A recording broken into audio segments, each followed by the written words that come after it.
ദൈവത്തിൻ്റെ നല്ല വചനം നമ്മൾ ചിന്തിക്കുമ്പോൾ ഇന്ന് റോമാക്കാരുടെ ലേഖനം ഹല്ലേലൂയ 4-ാം അധ്യായം അതിൻ്റെ 16-ാം തിരുവചനം നമുക്കൊന്ന് ശ്രദ്ധയിലെടുത്ത് ഒന്ന് ചിന്തിക്കാം. റോമൻസ് ചാപ്റ്റർ 4 വേഴ്സ് നമ്പർ 16 വചനം ഇങ്ങനെ പറയുന്നു, so the promise is received by faith. It is given as a free gift and we are all certain to receive it, whether or not we live according to the law of Moses, if we have faith like Abraham's. For Abraham is the father of all who believe. അതൊന്ന് വായിച്ചേ. അതുകൊണ്ട് വാഗ്ദാനം കൃപയാൽ എന്ന് വരേണ്ടതിന് വിശ്വാസത്താൽ അത്രേ അവകാശികൾ ആകുന്നത്. വാഗ്ദാനം സകല സന്തതിക്കും ന്യായപ്രമാണമുള്ളവർക്കും മാത്രമല്ല, അബ്രഹാമിൻ്റെ വിശ്വാസമുള്ളവൻ കൂടെ ഉറപ്പാക്കേണ്ടതിന് തന്നെ. ആമേൻ, സ്തോത്രം. അപ്പം കർത്താവിൻ്റെ നല്ല വചനം പറയുന്നു, വാഗ്ദത്തം ലഭിച്ചത് വിശ്വാസത്താൽ അത്രേ. 2, അത് പറയുന്നു അത് സൗജന്യമായി ലഭിച്ചിരിക്കുന്നു. ഇന്ന് നെഞ്ചത്തോട്ട് കൈവച്ചിട്ട് പറഞ്ഞ്, ഞാൻ വാഗ്ദത്തം ലഭിച്ച വ്യക്തിയാണ്, ഇതെനിക്ക് സൗജന്യമായി കിട്ടിയിരിക്കുക. സ്തോത്രം. അവൻ ദൈവത്തിൻ്റെ സകല വാഗ്ദത്തവും സൗജന്യമായി ലഭിച്ചിട്ട് അതിന് നമ്മൾ ഓരോരുത്തരും അവകാശികളാണ്. ഹല്ലേലൂയ. It is a free gift. ഹല്ലേലൂയ. ദൈവത്തിൻ്റെ സകല പ്രോമിസും സകല വാഗ്ദത്തവും നമുക്ക് സൗജന്യമായി ലഭിച്ചിരിക്കുക. എന്നിട്ട് പറയുന്നു, നമ്മൾ മോശയുടെ കൽപ്പനകൾ പാലിച്ചാലും പാലിച്ചില്ലെങ്കിലും, എങ്ങനെ ചെയ്താലും ചെയ്തില്ലെങ്കിലും, ഹല്ലേലൂയ, യേശു കർത്താവിനെ നാം വിശ്വസിക്കുമ്പോൾ, ഹല്ലേലൂയ, ദൈവം അബ്രഹാമിനോട് എന്തൊക്കെ വാഗ്ദത്തം പറഞ്ഞോ അതിനകത്തേക്ക് നമ്മൾ ഓരോരുത്തരും കയറി നിൽക്കുക. ഇത് ഭയങ്കര അത്ഭുതമാണ്. അബ്രഹാമിനോട് പറഞ്ഞ വാഗ്ദത്തം എന്തുവാണ്? നീ ബഹുജാതികളുടെ പിതാവായി തീരും. സ്തോത്രം. നിന്റെ തലമുറ തലമുറ തലമുറ തലമുറ അനുഗ്രഹിക്കപ്പെടും എന്നാ പറഞ്ഞത്. സ്തോത്രം. നിന്റെ ജനറേഷൻസ് അനുഗ്രഹിക്കപ്പെടും, നിന്റെ തലമുറകൾ അനുഗ്രഹിക്കപ്പെടും എന്ന് അബ്രഹാമിനോട് പറഞ്ഞു. അപ്പം ദൈവത്തിൻ്റെ വചനം പറയുന്നു, ഇത് നമ്മൾ ഓരോരുത്തരും, ഈ വാഗ്ദത്തം നമ്മൾ ഓരോരുത്തരും സൗജന്യമായി നമുക്ക് ലഭിച്ചു. ക്രിസ്തുവിനെ വിശ്വസിച്ചപ്പോൾ അബ്രഹാമിൻ്റെ വാഗ്ദത്തത്തിനകത്തേക്ക് നമ്മളിങ്ങനെ കയറി അങ്ങ് നിന്നു. സ്തോത്രം. ഹല്ലേലൂയ. വാഗ്ദത്തമില്ലാത്തവരും മരിക്കേണ്ടവരും പാപികളും ശപിക്കപ്പെട്ടവരും കൊള്ളാത്തവരും ഒക്കെ ആയിരുന്നു. പക്ഷേ യേശു കർത്താവിനെ വിശ്വസിച്ചപ്പോഴത്തേക്ക് ഇരുട്ടിൻ്റെയും നാശത്തിൻ്റെയും തോൽവിയുടെയും കൊള്ളാത്തതിനകത്തുനിന്നും ഒക്കെ നമ്മൾ പെട്ടെന്ന് അങ്ങോട്ട് ഹല്ലേലൂയ നന്മയ്ക്കകത്തേക്കും അനുഗ്രഹത്തകത്തേക്കും ഉയർച്ചയ്ക്കകത്തേക്കും ഒക്കെ അങ്ങ് കയറി നിന്നു. സ്തോത്രം. പക്ഷേ പഴയ നിയമത്തിൽ എങ്ങനെയായിരുന്നു? പഴയ നിയമത്തിൽ നമ്മൾ നോക്കുമ്പോൾ അബ്രഹാമിന് വാഗ്ദത്തം ലഭിച്ചു. അബ്രഹാമിൻ്റെ സന്തതിയായ ഇസഹാക്കിന് അത് പകരപ്പെട്ടു. ഇസഹാക്കിൻ്റെ തലമുറയ്ക്കകത്ത് വന്നപ്പോൾ ഇസഹാക്കിന് 2 ആൺമക്കളുണ്ടായി. അബ്രഹാമിന് ഒരു മകനേ ഉള്ളായിരുന്നു. അത് കാരണം അടിപിടി അവിടെ ഇല്ലായിരുന്നു. ഇഷ്മായിലിനെ പറഞ്ഞങ്ങ് വിട്ടു. വാഗ്ദത്ത സന്തതിയായ ഇസഹാക്കിന് ഈ അനുഗ്രഹം അങ്ങ് ട്രാൻസ്ഫർ ചെയ്തു. പക്ഷേ ഇസഹാക്ക് വന്നപ്പം ഇസഹാക്കിന് 2 ആൺമക്കളായിരുന്നു, ഇസാവും യാക്കോബും. മൂത്തവൻ ഇസാവ്, ഇളയവൻ യാക്കോബ്. മൂത്ത ആൺമക്കൾക്ക് അവർക്കൊരു ജന്മാവകാശമുണ്ടായിരുന്നു, ബർത്ത് റൈറ്റ് ഉണ്ടായിരുന്നു. പഴയ നിയമ ഇസ്രായേലികളുടെ ഇടയിൽ മൂത്ത സന്തതിക്ക് ഇരട്ടിയായിരുന്നു കൊടുക്കുന്നത് അനുഗ്രഹം, അല്ലെങ്കിൽ അവർക്ക് ഇരട്ടി അപ്പൻ്റെ സമ്പത്തിൻ്റെയും സ്വത്തിൻ്റെയും ഒക്കെ ഇരട്ടിയാണ് കൊടുത്തുകൊണ്ടിരുന്നത്. അപ്പം ഇത് എന്ത് ചെയ്തു? മിടുക്കനായ യാക്കോബ് തട്ടിപ്പറിച്ച് ഇസാവുവിൻ്റെ ബർത്ത് റൈറ്റ് അല്ലെങ്കിൽ ജ്യേഷ്ഠാവകാശം തട്ടിയെടുത്തു. അത് നമുക്കറിയാം. ഒരിച്ചിരി സ്റ്റ്യൂ അല്ലെങ്കിൽ സൂപ്പിന് വേണ്ടി അല്ലേ, അങ്ങനെ പറഞ്ഞ് അവനതുണ്ടാക്കി കൊടുത്ത് കള്ളത്തരത്തിൽ മൂത്തവൻ്റെ ജ്യേഷ്ഠാവകാശം തട്ടിയെടുത്തു. പക്ഷേ ഈ ജ്യേഷ്ഠാവകാശം തട്ടിയെടുത്താലും അനുഗ്രഹം പുറത്തു വരണമെങ്കിൽ അപ്പൻ്റെ അനുഗ്രഹം കിട്ടണമായിരുന്നു. ഹല്ലേലൂയ. ജ്യേഷ്ഠാവകാശം തട്ടിയെടുത്തെങ്കിലും അപ്പൻ്റെ അപ്പൂപ്പൻ്റെ മേലുള്ള വാഗ്ദത്തം പുറത്തു വരണമെങ്കിൽ അപ്പൻ്റെ അനുഗ്രഹം കിട്ടാതെ വാഗ്ദത്തം പുറത്തു വരത്തില്ല, വാഗ്ദത്തം ആക്ടിവേറ്റ് ആകത്തില്ല. മനസ്സിലാവുന്നുണ്ട് ഞാൻ പറയുന്നത്? സ്തോത്രം. ഈ വാഗ്ദത്തം അവിടെ കിടപ്പുണ്ട്, പക്ഷേ അപ്പൻ്റെ അനുഗ്രഹം കിട്ടാതെ വാഗ്ദത്തം അങ്ങോട്ട് റിലീസായി വരത്തില്ല, ബ്ലെസ്സിങ് ആക്ടിവേറ്റ് ആകത്തില്ല. അപ്പം എന്ത് സംഭവിച്ചു? ഇസാവിനോട് യാക്കോബ് പറഞ്ഞു, മോനെ ഇസാവേ, നീ പോയി ഒരു വേട്ട ചെയ്ത് വേട്ട മൃഗത്തിനെ കൊണ്ടുവന്ന് എനിക്ക് താ, എന്നെ കഴിപ്പിക്ക്. ഞാൻ കഴിച്ചു കഴിയുമ്പം എനിക്ക് ആ വേട്ടമൃഗത്തിൽ നീ ആ വേട്ടയാടിയ മൃഗത്തിനെ എനിക്ക് കൊണ്ടുവന്ന് തന്ന് എന്നെ വയറ് നിറച്ച് എന്നെ കഴിപ്പിച്ച് കഴിഞ്ഞ് എനിക്ക് അതിനകത്ത് തൃപ്തിയായാൽ ഞാൻ നിന്നെ അനുഗ്രഹിക്കാം. ഇത് ഒളിഞ്ഞു നിന്ന് കേട്ട ഭാര്യയായ റെബെക്ക എന്ത് ചെയ്തു? ഇളയ മകനോടായിരുന്നു താല്പര്യം. യാക്കോബിനെ പറഞ്ഞു വിട്ടു, മോനെ നീ പെട്ടെന്ന് പോയി വേട്ടയൊക്കെ പിടിച്ച് അമ്മ അതെല്ലാം റെഡിയാക്കി വെച്ചിട്ടുണ്ട്, വേട്ട കൊണ്ടുവന്ന് മൂത്ത സഹോദരൻ വന്ന് ഇതെല്ലാം എടുക്കുന്നതിന് മുമ്പ് നിനക്ക് ഞാനിത് ഉണ്ടാക്കി തരാം, നീ കൊണ്ടുവന്ന് അപ്പനെ കഴിപ്പിക്ക്.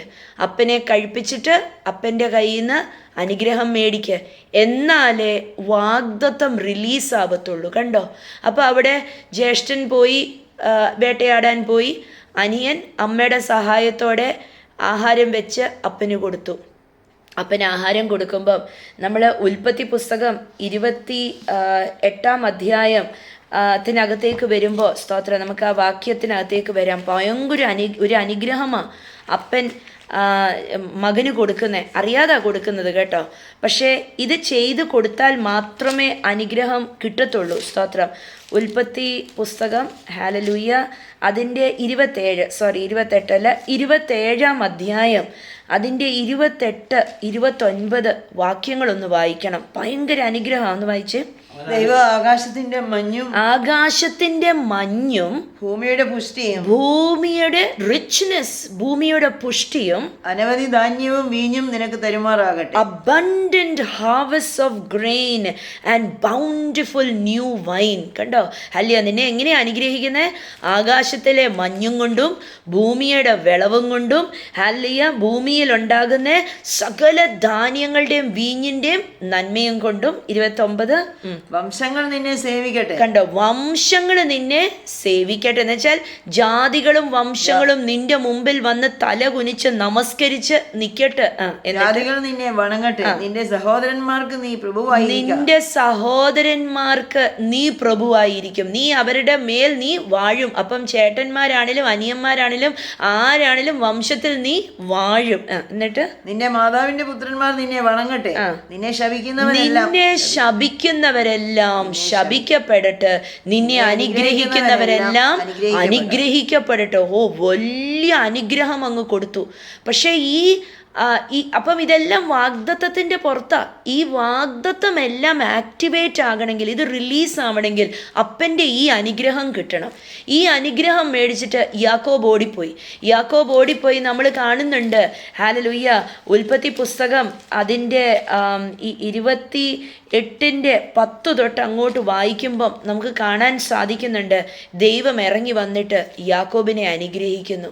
ഇസാവിനോട് ഇസഹാക്ക് പറയുക, മോനെ, ഇനിയും നിനക്ക് തരാനായിട്ട് എൻ്റെ കയ്യിൽ അനുഗ്രഹം ഒന്നുമില്ല. നിന്റെ അനിയനെല്ലാം തട്ടിപ്പറിച്ചെടുത്തോണ്ട് പോയ മകൻ യാക്കോബ് ദൈവവുമായിട്ട് കൂട്ടിമുട്ടിയിട്ട് അനുഗ്രഹം അങ്ങോട്ട് തുടങ്ങുക. അത് കഴിഞ്ഞ് പിന്നെ യാക്കോബിൻ്റെ ജീവിതത്തിനകത്ത് അനുഗ്രഹമാണ്. അപ്പൻ്റെ അനുഗ്രഹം മേടിച്ചോണ്ട് പോയി. സ്തോത്രം. എന്നിട്ട് ഇസാവ് വരുമ്പം ഇസാവിനോട് പറയുക, മോനെ, എൻ്റെ കയ്യിൽ നിനക്ക് തരാൻ അനുഗ്രഹം ഒന്നുമില്ല. ഇത് പഴയ നിയമമായിരുന്നേ. ഇന്ന് ഹല്ലേലൂയ, എൻ്റെ അകത്ത് ഇങ്ങനെ ഒരു കാര്യം പരിശുദ്ധാത്മാവ് എന്നെ നിർബന്ധിക്കുന്നു പറയാൻ. സ്തോത്രം. ചില കുടുംബങ്ങൾക്കകത്തൊക്കെ ഇതേപോലെ പറ്റിക്കപ്പെട്ടു പോയ ചിലവരുണ്ട്. സഹോദരന്മാർക്ക് എല്ലാം കൊടുത്തു, എനിക്കൊന്നും കിട്ടിയില്ലല്ലോ. ചിലവർ പറയും, ഞാൻ യേശുവിൻ്റെ പിന്നാലെ ഇറങ്ങിയത് കൊണ്ട് എനിക്ക് കിട്ടേണ്ടത് തന്നില്ലല്ലോ, അപ്പനും അമ്മയും ഓഹരി തന്നില്ലല്ലോ, പങ്ക് തന്നില്ലല്ലോ, എന്നെ അനുഗ്രഹിച്ചില്ലല്ലോ, എന്നെ ശപിച്ചല്ലോ, അല്ലെങ്കിൽ ഞാൻ നന്നാവത്തില്ലെന്നൊക്കെ പറഞ്ഞല്ലോ. ആ വലിയ ഭാരത്തിലിരിക്കുന്നവരുണ്ട്. സ്തോത്രം. പക്ഷെ ഞാനിന്നൊന്ന് എൻകറേജ് ചെയ്യട്ടെ, ഞാനിന്നൊന്ന് ബലപ്പെടുത്തട്ടെ. ഹല്ലേലൂയ. യേശു കർത്താവിൻ്റെ വചനം, റോമാക്കാരുടെ ലേഖനം 4 അധ്യായം 16 പറയുന്നു, നീ ക്രിസ്തുവിലായാൽ ഈ അനുഗ്രഹങ്ങളെല്ലാം നിന്റെ പുറകെ തേടി വരും. സ്തോത്രം. പഴയ നിയമത്തിലായിരുന്നു വാഗ്ദത്തം ലഭിച്ചവന് അനുഗ്രഹം അപ്പൻ കൊടുക്കണം, എന്നാലേ ഈ വാഗ്ദത്തങ്ങളൊക്കെ റിലീസ് ആവത്തുള്ളൂ. സ്തോത്രം. പക്ഷേ ഇന്ന് യേശു കർത്താവിൻ്റെ വചനം റോമാക്കാരുടെ ലേഖനം 4:16 പറയുന്നു, and we are all certain to receive it, whether or not we live according to the law of Moses, if we have faith like Abraham. Hallelujah. അബ്രഹാമിനെ പോലെ വിശ്വാസമുണ്ടെങ്കിൽ, ഹല്ലേലൂയ, നമ്മൾ വിശ്വസിക്കുന്നുവെങ്കിൽ നമ്മൾ നിയമം പാലിച്ചാലും പാലിച്ചില്ലേലും മോശയുടെ കൽപ്പന പാലിക്കേണ്ട ആവശ്യമില്ല. ക്രിസ്തുവിൻ്റെ സ്നേഹത്തിൻ്റെ നിയമം പാലിച്ചാൽ മതി. ഈ വാഗ്ദത്തമെല്ലാം നമ്മളുടേതാ. ഇതുകൊണ്ടാണ് എഫെസ്യരുടെ ലേഖനം 1-ാം അധ്യായം, ഹല്ലേലൂയ, 3-4 വാക്യങ്ങൾക്കകത്ത് വചനം ഇങ്ങനെ എഴുതി വെച്ചിരിക്കുന്നേ. ഹല്ലേലൂയ, അതൊന്ന് വായിച്ച്. എഫെസ്യർ 1:3. സ്വർഗത്തിലെ സകല ആത്മീയ അനുഗ്രഹത്താലും, ശകലമല്ല, വചനം പറയുന്ന സകല ആത്മീയ അനുഗ്രഹത്താലും. ഇതൊന്ന് വാ തുറന്ന് പറഞ്ഞേ, സ്വർഗത്തിലെ സകല ആത്മീയ അനുഗ്രഹത്താലും എന്നെ അനുഗ്രഹിച്ചിരിക്കുക. ഹല്ലേലൂയ. ഇനി അതൊന്ന് വായിച്ച്. 1-ന്റെ ആത്മീയ നമ്മളെ ക്രിസ്തുവിൽ അനുഗ്രഹിച്ചിരിക്കുന്നത് കണ്ടോ. അപ്പം യാക്കോബ് അല്ല അനുഗ്രഹിച്ചിരിക്കുന്നത്, ഇസഹാക്ക് അല്ല അനുഗ്രഹിച്ചിരിക്കുന്നത്. അബ്രഹാമിൻ്റെയും ഇസഹാക്കിൻ്റെയും യാക്കോബിൻ്റെയും നമ്മളുടെ ഓരോരുത്തരുടെയും പേര് പറയണം. ഞാൻ പറയും അബ്രഹാമിൻ്റെയും ഇസഹാക്കിൻ്റെയും യാക്കോബിൻ്റെയും രജനിയുടെയും ദൈവം, ഹല്ലേലൂയ, അനുഗ്രഹിച്ചിരിക്കുക. അപ്പം നമ്മളെ ഓരോരുത്തരെയും തിരുവചനം പറയുന്നു ക്രിസ്തു യേശുവിനോട് പറ്റിച്ചേർന്നിരിക്കുന്നത് കൊണ്ട് സ്വർഗത്തിലെ സകല ആത്മീയ അനുഗ്രഹത്താലും നിറച്ചിരിക്കുന്നു. ഇനി ഒന്നും കൂടെ വായിക്കാം. 1:3 എഫെസ്യർ. സ്വർഗത്തിലെ സകല ആത്മീയ അനുഗ്രഹത്താലും നമ്മെ ക്രിസ്തുവിൽ അനുഗ്രഹിച്ചിരിക്കുന്ന നമ്മുടെ കർത്താവായ യേശു ക്രിസ്തുവിന്റെ ആമേൻ, സ്തോത്രം. കർത്താവിനൊന്ന് മഹത്വം പറഞ്ഞേ. ഹല്ലേലൂയ. സ്വർഗത്തിലെ അപ്പായോട് പറഞ്ഞേ, അപ്പായെ സ്തോത്രം. എന്താ, ഇനി ഞാൻ അനുഗ്രഹം തേടിപ്പോകണ്ട, ക്രിസ്തുവിൽ ഞാൻ ആയിരിക്കുന്നത് കൊണ്ട് അബ്രഹാമിനും ഇസഹാക്കിനും യാക്കോബിനും ജോസഫിനും സകലർക്കും കൊടുത്ത അനുഗ്രഹം ഇനി എൻ്റെ മേലുണ്ട്. ഹല്ലേലൂയ. ക്രിസ്തുവിൽ ഞാൻ പറ്റിപ്പിടിച്ചിരിക്കുന്നത് കൊണ്ട് ഞാൻ ഇനി ആരുടെ അടുത്ത് ചെന്ന് പോയി തല കുനിച്ച് വെച്ചിട്ട് പറയണ്ട, എന്നെ ഒന്ന് തൊട്ടേ, എന്നെ ഒന്ന് അനുഗ്രഹിച്ചേ, ഞാനൊരു അനുഗ്രഹമാകട്ടെ. അപ്പനോടും അമ്മയോടും ഒന്നും ചെന്ന് പറയണ്ട, എൻ്റെ തലയിലൊന്ന് തൊട്ടേ, ഞാനൊരു അനുഗ്രഹമാകട്ടെ. എന്താണെന്ന് വെച്ചാൽ വചനം പറയുന്നു ക്രിസ്തുവിലായിട്ടുണ്ടോ സ്വർഗത്തിലെ സകല അനുഗ്രഹങ്ങളും ഇനിയും എൻ്റേതാ. ഹല്ലേലൂയ, സ്തോത്രം. വീണ്ടും കർത്താവ് ഓർമ്മിപ്പിക്കുന്നു. ഹല്ലേലൂയ. വീണ്ടും അങ്ങനെ ഒന്നും ഓഹരി കിട്ടാതെ ഇറങ്ങിപ്പോയ കുടുംബങ്ങൾക്കകത്തുനിന്ന് വന്ന് ചിലവരൊക്കെ, ഹല്ലേലൂയ, നിങ്ങളെ കർത്താവ് അനുഗ്രഹിക്കുമെന്നേ. കർത്താവ് എൻ്റെ ഓഹരി പറഞ്ഞേ, യേശുവാണ് എൻ്റെ ഓഹരി, യേശുവാണ് എൻ്റെ നന്മ, യേശുവാണ് എൻ്റെ വാഗ്ദത്തം. ഹല്ലേലൂയ. ഇത് സകലതും സ്വർഗത്തിലെ അപ്പായുടെ അനുഗ്രഹത്താൽ ജീവിതത്തിനകത്ത് റിലീസായിരിക്കുക. എന്നിട്ട് വചനം നമ്മളോട് ധൈര്യം പറയുന്നു. 1:4 എഫെസ്യർ. Even before he made the world God loved us, chose us in Christ to be holy and without fault in his eyes. അന്ന് വായിച്ചേ. തന്റെ സന്നിധിയിൽ നാം വിശുദ്ധരും നിഷ്കളങ്കരും ആകേണ്ടതിന് ലോകം സ്ഥാപിക്കുന്നതിനു മുമ്പേ ദൈവം നമ്മളെ തിരഞ്ഞെടുക്കുകയും തിരുഹിതത്തിന്റെ പ്രസാദപ്രകാരം യേശുക്രിസ്തു മുഖാന്തരം നമ്മെ ദത്തെടുക്കേണ്ടതിന് ദൈവം തനിക്ക് പ്രിയനായവനിൽ നമുക്ക് സൗജന്യമായി നൽകിയ തന്റെ കൃപാമഹത്വത്തിന്റെ പുകഴ്ചയ്ക്കായി സ്നേഹത്തിൽ നമ്മെ മുൻ നിയമിക്കുകയും. മതി, സ്തോത്രം. നമ്മളെ മുൻ നിയമിച്ചിരിക്കുക സകല അനുഗ്രഹവും ലഭിക്കാൻ. അപ്പം ഇസാവും യാക്കോബും തമ്മിലുണ്ടായിരുന്ന കോമ്പറ്റീഷൻ ഇനി നമുക്ക് വേണ്ട. അവൾക്ക് കൂടുതൽ കൃപ കിട്ടി, എനിക്കില്ല എന്ന് പറയേണ്ട ആവശ്യമില്ല. അവന് നല്ല വീട് കിട്ടി, എനിക്ക് വീടില്ല. കർത്താവ് നല്ല ഭവനം തരുമെന്നേ. ഹല്ലേലൂയ. കർത്താവ് എല്ലാം തരും. യേശുവിൻ്റെ പിന്നാലെ അങ്ങ് ഇറങ്ങിയാൽ മതി. ഹല്ലേലൂയ. എൻ്റെ ഓഹരി കർത്താവാ, എൻ്റെ പങ്ക് കർത്താവാ, എൻ്റെ സകലതും കർത്താവാ. ഹല്ലേലൂയ. എനിക്കെൻ്റെ യേശു മാത്രം മതി. 24 മണിക്കൂറും എൻ്റെ ദൈവത്തിൻ്റെ രാജ്യം എങ്ങനെ വലുതാക്കണം എന്ന് പറഞ്ഞ് നടന്നാൽ മതി. കർത്താവ് പുറകെ അനുഗ്രഹിച്ചോളും. സ്തോത്രം. ഹല്ലേലൂയ. കർത്താവിന് മഹത്വം.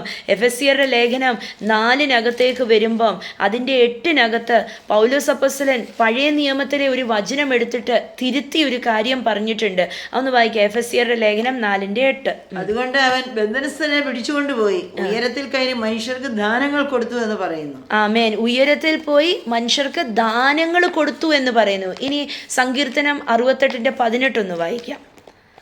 സങ്കീർത്തനം 68:18. Hallelujah. We worship you, Lord.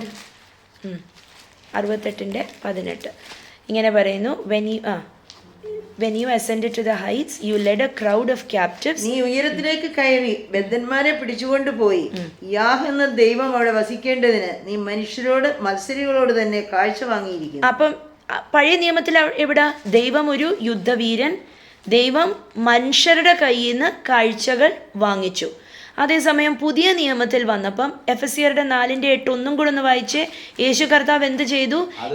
യേശു കർത്താവ് ഉയരങ്ങളിൽ പോയിട്ട് ബന്ധസ്ഥരെ പിടിച്ചിട്ട് എന്നിട്ട് എന്ത് ചെയ്തു? ദാനങ്ങൾ കൊടുത്തു. കണ്ടോ, പഴയ നിയമത്തിൽ ദാനങ്ങൾ എടുത്തു, അതേസമയം പുതിയ നിയമത്തിലോ യേശു കർത്താവ് ദാനങ്ങൾ കൊടുത്തു. ഹല്ലേലൂയ.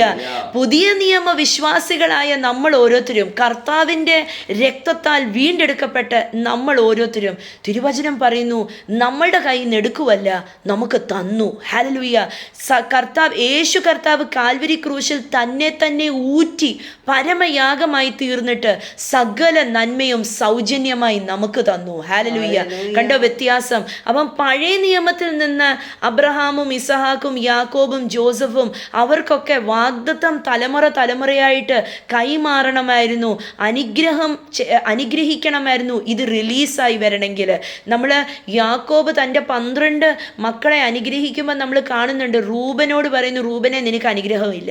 അതേസമയം ബാക്കി എല്ലാവരെയും ജോസഫിനോട് പറയുന്നു, നീ എല്ലാവരുടെ മേൽ നീ വാഴുന്നവന്. കണ്ടോ, അനുഗ്രഹിച്ച് അതേപോലെ ആയിത്തീരുക, ശാപവും അനുഗ്രഹവും ഒക്കെയായി. പക്ഷെ പുതിയ നിയമത്തിൽ വരുമ്പോൾ കർത്താവ് നമുക്ക് വേണ്ടി സൗജന്യമായി സകലതും തന്നു, തൻ്റെ അകത്തുണ്ടായിരുന്നതെല്ലാം ഊറ്റി നമുക്ക് ദാനം തന്നു എന്ന് വചനം ഉറപ്പായിട്ടും എഴുതി വെച്ചിരിക്കുന്നു. ഇപ്പം നമ്മളെ ഇടത്തോട്ടും വലത്തോട്ടും അവരുടെ അടുത്തും ഇവരുടെ അടുത്തും എന്നെ ഒന്ന് അനുഗ്രഹിക്ക്, നിങ്ങളുടെ ശപിച്ച ശാപം ഒന്ന് പൊട്ടിക്ക് എന്ന് പറഞ്ഞ് നടക്കേണ്ട കാര്യമില്ല. യേശു കർത്താവിലായാൽ സകല ശാപവും മാറി അവിടെ അനുഗ്രഹം മാത്രമേ ഉള്ളൂ. യേശുവിൽ നിന്നുള്ള സകല വാഗ്ദത്തങ്ങളും അനുഗ്രഹങ്ങളും എൻ്റേതാ. ഇന്ന് പറഞ്ഞേ, യേശു കർത്താവിനകത്തുള്ള സകല വാഗ്ദത്തങ്ങളും അനുഗ്രഹങ്ങളും എൻ്റേതാ, വിശ്വാസത്താൽ എൻ്റേതാ. മനസ്സിലായോ? യേശു കർത്താവ് കാൽവരി ക്രൂശിൽ പരമയാഗമായി തീർന്നപ്പം തിരുവചനം എഴുതി വെച്ചിരിക്കുന്നു, സകലതും ഊറ്റിയിട്ട് നമുക്ക് സൗജന്യമായി സകല അനുഗ്രഹങ്ങളും തന്നു. ഹല്ലേലൂയ. ഈ കർത്താവ് നമ്മളെ ഓരോരുത്തരെയും അനുഗ്രഹിച്ചിരിക്കുന്നതിനായി സ്തോത്രം. ഹല്ലേലൂയ. കർത്താവിൽ വിശ്വസിക്കുന്ന ഓരോരുത്തരുടെയും വാഗ്ദത്തങ്ങൾ ആക്ടിവേറ്റായി, സകല പ്രോമിസും ആക്ടിവേറ്റായി. ഹല്ലേലൂയ. ഇതെല്ലാം സൗജന്യമായി. എഫെസ്യരുടെ 1:11 പറയുന്നു, we have received the promise. ഹല്ലേലൂയ. എഫെസ്യർ 1:11. അവനിൽ നാം അവകാശവും പ്രാപിച്ചു. ആമേൻ. അവനിൽ നാം അവകാശവും പ്രാപിച്ചു. എന്ത് അവകാശമാണ് പ്രാപിച്ചത്? സ്വർഗത്തിലെ അപ്പായുടെ, ഹല്ലേലൂയ, പ്രിയ മക്കളുടെ സകല അവകാശവും ക്രിസ്തുയേശുവിൽ നമ്മൾ പ്രാപിച്ചു. ഹല്ലേലൂയ. നമ്മളിന്ന് തിരഞ്ഞെടുക്കപ്പെട്ട ഒരു ജാതിയാണ്. നമ്മളിന്ന് ഒരു രാജകീയ പുരോഹിത വർഗമാണ്. രാജാവിൻ്റെ തിരഞ്ഞെടുപ്പും പുരോഹിതൻ്റെ നന്മയും സകല ആത്മീയ അനുഗ്രഹങ്ങളും നമ്മുടേത് സൗജന്യമായി. ഇന്ന് വിളിച്ചു കൂവി പറയണം, എൻ്റെ മേൽ സകല അനുഗ്രഹങ്ങളും ഉണ്ട്. ഞാൻ അനുഗ്രഹിക്കപ്പെട്ട വ്യക്തിയാണ്. അനുഗ്രഹം ഒരിക്കലും ചോർന്നു പോകത്തില്ല. വിളിച്ചു പറയണം, ഞാൻ അനുഗ്രഹിക്കപ്പെട്ട വ്യക്തിയാണ്. സ്വർഗത്തിലെ സകല അനുഗ്രഹവും എൻ്റേതാ, സൗജന്യമായി എൻ്റേതാ. ഹല്ലേലൂയ. അനുഗ്രഹിക്കപ്പെട്ട വ്യക്തി ഒരിടത്തുണ്ടെങ്കിൽ അവിടെ അനുഗ്രഹമാകും. ഞാൻ അനുഗ്രഹിക്കപ്പെട്ടതാണെന്ന് ബോധ്യമുള്ള വ്യക്തി ഓഫീസിൽ പോയാൽ ഓഫീസ് അനുഗ്രഹിക്കപ്പെടും. ഹല്ലേലൂയ. ഒരു വീട്ടിൽ പോയാൽ വീട് അനുഗ്രഹിക്കപ്പെടും. അവിടെ കാല് വെച്ചാൽ മതി, അവിടെ അനുഗ്രഹമായി തീരും. ഹല്ലേലൂയ. കവിഞ്ഞൊഴുകുന്ന അനുഗ്രഹത്തിൻ്റെ അവകാശികളാണ് നമ്മൾ ഓരോരുത്തരും. കർത്താവ് എല്ലാവരെയും അനുഗ്രഹിക്കട്ടെ. സ്തോത്രം. ഹല്ലേലൂയ. നാളുകളായി നഷ്ടപ്പെട്ടു പോയി അനുഗ്രഹം, നന്മ എന്നൊക്കെ പറഞ്ഞിരിക്കുന്നവരുടെ ജീവിതങ്ങൾക്കകത്ത് അനുഗ്രഹം കൂന കൂടി പിന്നാലെ വരട്ടെ എന്ന് പ്രാർത്ഥിക്കുന്നു, അനുഗ്രഹിക്കുന്നു. ചില കാര്യങ്ങളൊക്കെ നഷ്ടപ്പെട്ടു പോയിട്ട് ചിലവർ പറയും കാലങ്ങൾ കഴിഞ്ഞുപോയി എന്ന് പറയും. പക്ഷെ ഞാൻ പറയാം, ഈ അനുഗ്രഹം വിശ്വസിച്ചാൽ, കർത്താവിൽ ഞാൻ അനുഗ്രഹിക്കപ്പെട്ട വ്യക്തിയാണ്, ആർക്കും എൻ്റെ അനുഗ്രഹം തട്ടിയെടുക്കാൻ പറ്റത്തില്ല എന്ന് വിശ്വസിച്ചാൽ, കർത്താവ് ക്ലോക്ക് തിരിച്ചു മാറ്റി വെക്കുന്നത് പോലെ ചില നന്മകൾ മടക്കി തരുന്ന സീസണായത്. ഹല്ലേലൂയ. കർത്താവ് അനുഗ്രഹിക്കട്ടെ. ഒക്ടോബർ മാസത്തിൽ വലിയ അനുഗ്രഹങ്ങൾ പ്രതീക്ഷിച്ചുകൊണ്ട് വേണം ഒക്ടോബറിനകത്തേക്ക് കയറാൻ. കർത്താവ് അനുഗ്രഹിക്കട്ടെ. യേശുവിൻ നാമത്തിൽ തന്നെ. ആമേൻ. ആമേൻ.